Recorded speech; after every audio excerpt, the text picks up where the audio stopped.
पास के लोगों में हड़कंप मच गया था। शोर सुनते ही परिजन मौके पर पहुंचे। हमलावर को पकड़कर उसकी पिटाई भी शुरू कर दी गई। सीमा हैदर ने अफसरों को घटना की जानकारी दी और इससे पुलिस महकमे में भी देखिए हड़कंप मच गया। तो भारी पुलिस बल मौके पर पहुंच गया है। पुलिस ने आरोपी युवक को हिरासत में लिया और बताया जा रहा है कि उस आरोपी ने ये भी आरोप लगाया कि सीमा ने उस पर काला जादू कर दिया है। उसकी मानसिक स्थिति ठीक नहीं बताई जा रही है। प्रशासन की तरफ से ऐसा कहा गया है। तो इस पूरे मामले की अब जांच पड़ताल की जा रही है।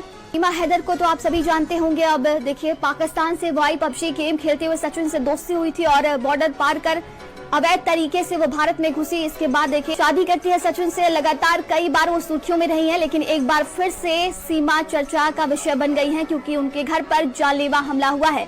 गला दबाकर मारने की कोशिश की गई है, जिससे आसपास के लोगों में भी हड़कंप मच गया। पाकिस्तान से आई सीमा पर जानलेवा हमला हुआ है। उस आरोपी को गिरफ्तार कर लिया गया है। पुलिस ने बताया कि उसकी मानसिक स्थिति ठीक नहीं है। उस आरोपी ने सीमा पर आरोप लगाया कि उसने काला जादू किया है। रबूपुरा गांव में देखिए सीमा सचिन के साथ रहती है और हाल ही में उन्होंने बेटी को जन्म दिया था। फिलहाल की बात की जाए तो Pahalgam Decathlon Sports Recovery starting from ₹199. Visit the store or install the app. आतंकी हमले के बाद से देखिए सभी पाकिस्तानियों को भारत छोड़ देने की हिदायत दी गई थी और ऐसे में उन्होंने लगातार उनकी तरफ से बात की जाए तो वो पाकिस्तान जाने को तैयार नहीं। और सारा जानकारी के साथ सहयोगी दानिश हमारे साथ जुड़ गए। दानिश, क्या कुछ अपडेट है? बताया जा रहा है कि एक आरोपी जो सीमा के घर में घुसता है, उनका गला दबाता है और उस आरोपी की अभी गिरफ्तारी भी हो चुकी है। क्या कुछ अधिक जानकारी है? गुजरात का रहने वाला है तेजस झानी।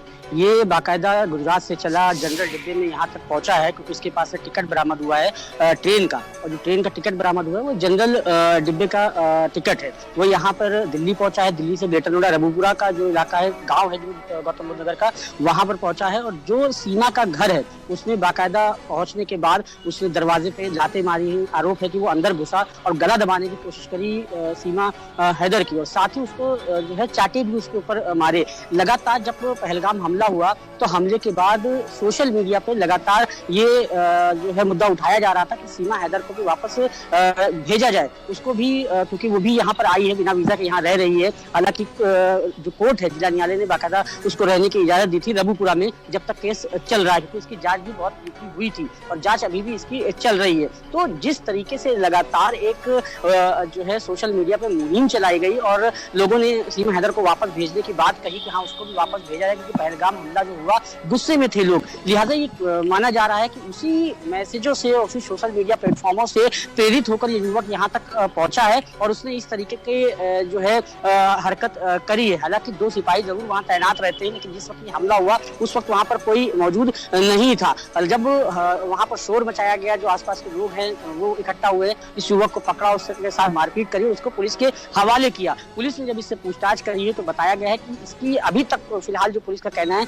कि इसकी जो मानसिक स्थिति है वो ठीक नहीं है। परिवार ने हालांकि जो तहरीर दी है उसमें कोशिश जो है मारने की कोशिश का आरोप लगाया गया है, लेकिन इसकी मानसिक स्थिति ठीक नहीं है। लिहाजा पुलिस ने 151 में इसका चालान किया और जेल भेजने की तैयारी करी जा रही है। लेकिन जिस तरीके से ये हमला सीमा हैदर के ऊपर हुआ वो वाकई कई सवाल भी खड़े करते हैं, क्योंकि सीमा हैदर जिस तरीके से पबजी गेम के जरिए सचिन मीना से उसकी मुलाकात हुई, उसके बाद वो बाकायदा नेपाल के जरिए अवैध तरीके से भारत के अंदर घुसी। एटीएस ने इससे पूछताछ करी थी, आईबी ने पूछताछ करी थी, एसटीएफ ने पूछताछ करी थी। पूछताछ के बाद 3 दिन बाकायदा ये लोग 4 दिन जेल में भी रहे थे।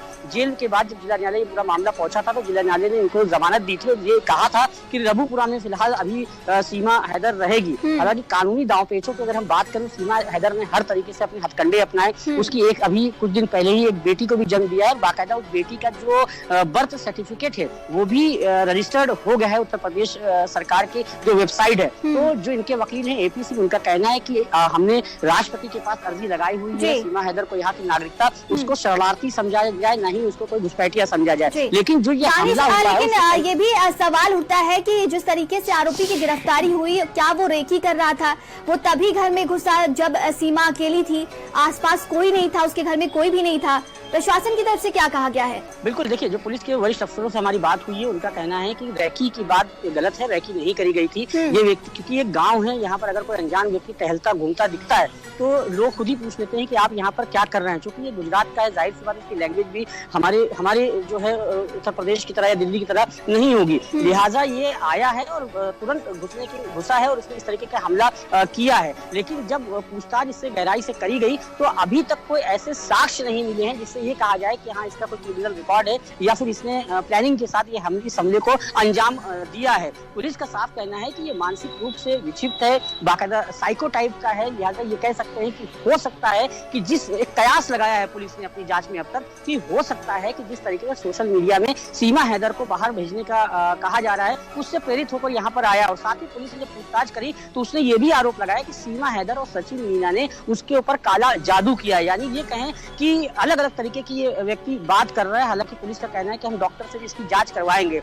लेकिन प्रथम दृष्टया ये व्यक्ति मानसिक विक्षिप्त दिखाई दे रहा है, मानसिक कमजोर दिखाई दे रहा है और हो सकता है कि सोशल मीडिया पे जिस तरीके से लगातार ये मुद्दे उठा है कि सीमा हैदर को पाकिस्तान भेजा जाए तो हो सकता है उससे प्रेरित होकर वो यहाँ तक आया हो और इस तरीके की घटना को उसने अंजाम दिया हो। फिलहाल पुलिस ने तहरीर ली है सीमा हैदर से और इसको 151 का चालान करके जेल भेजने की तैयारी करी जा रही है। जी बिल्कुल, आप बनी रहेगा हमारे साथ। तो ये बड़ी खबर हम आपको नोएडा से बता रहे हैं, जहां पर देखिए एक बार फिर से सीमा चर्चाओं में आ गई हैं क्योंकि उन पर जानलेवा हमला हुआ है। बताया जा रहा है कि उस आरोपी को गिरफ्तार कर लिया गया है। देर रात की पूरी घटना है और सीमा पर युवक ने हमला कर दिया है। शाम को गुजरात से एक युवक सीमा के घर में घुसता है और गला दबाता है, उन्हें मारने की कोशिश करता है। और सीमा हैदर के वकील एपी सिंह हमारे साथ जुड़ गए हैं। एपी जी, जिस तरीके से हमला हुआ है सीमा हैदर पर, क्या कहना चाहेंगे? क्या वाकई में ये आरोपी जो पकड़ा गया है उसकी मानसिक स्थिति ठीक नहीं? देखिए ये जांच का विषय है। हमें उत्तर प्रदेश पुलिस, उत्तर प्रदेश सरकार एजेंसियों पर बिल्कुल पूरा भरोसा है, जांच होगी। लेकिन मैं इस बात से तकल्लुफ नहीं रखता कि मानसिक स्थिति खराब वाला व्यक्ति गुजरात से चला आए और सीधे सीमा के घर पे आ जाए, रघुपुरा तक आ जाए, जिसकी मानसिक स्थिति कमजोर हो। हाँ, उसकी प्लानिंग हो सकती है, उसकी कुछ साजिश हो सकती है, कुछ किसी से प्रेरित हो सकता है, षड्यंत्र हो सकता है। लेकिन मोहल्ला ठाकुरान इतना दबंग ठाकुरान मोहल्ला है और एक मीना समाज की बहू और बेटी पर जिस तरह से हमले का प्रयास करना खुद में बड़ा दुखद है। हमें उत्तर प्रदेश पुलिस पर भरोसा, लेकिन साथ में लोगों को, यदि लोग कुछ ऐसा सोशल मीडिया से प्रभावित होकर ये समझ रहे हैं कि कमजोर पड़ गया है या ठाकुरान मोहल्ला कमजोर पड़ गया है, रघुपुरा के लोग कमजोर पड़ गए हैं, तो ये भी गलत है सोचना, ये गलत चीज है। जीवन की सुरक्षा होनी चाहिए।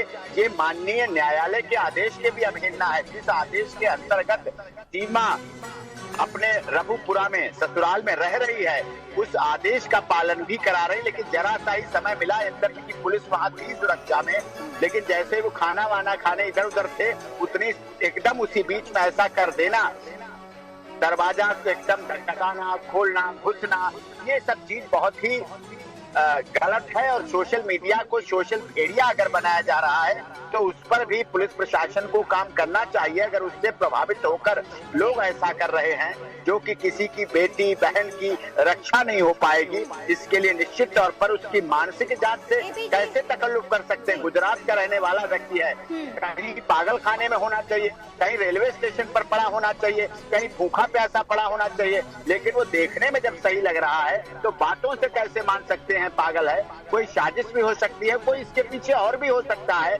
लेकिन पुलिस जांच कर रही है, सारे फोन सीज किए हैं और मोबाइल लोकेशन सब जांच की जाएगी, पता किया जाएगा और हर सूरत में सीमा की रक्षा, अधिकारों की, उसके बेटी की, उसके परिवार की रक्षा होनी चाहिए, क्योंकि माननीय अदालत के आदेश पर यहाँ है एटीएस जांच कर रही है। देश के महामहिम राष्ट्रपति जी क्या उसकी याचिका लगी है, लेकिन इस तरह से लोग अगर उत्तर प्रदेश में घर में घुसकर ऐसा करने का प्रयास करेंगे तो निश्चित तौर पर उत्तर प्रदेश की योगी आदित्यनाथ जी महाराज जी की सरकार पर सख्त रहेगी। इसे बर्दाश्त भी नहीं किया जा सकता और इसके खिलाफ सख्त से सख्त कार्रवाई होनी चाहिए। जी बिल्कुल, जांच पड़ताल का ये विषय है।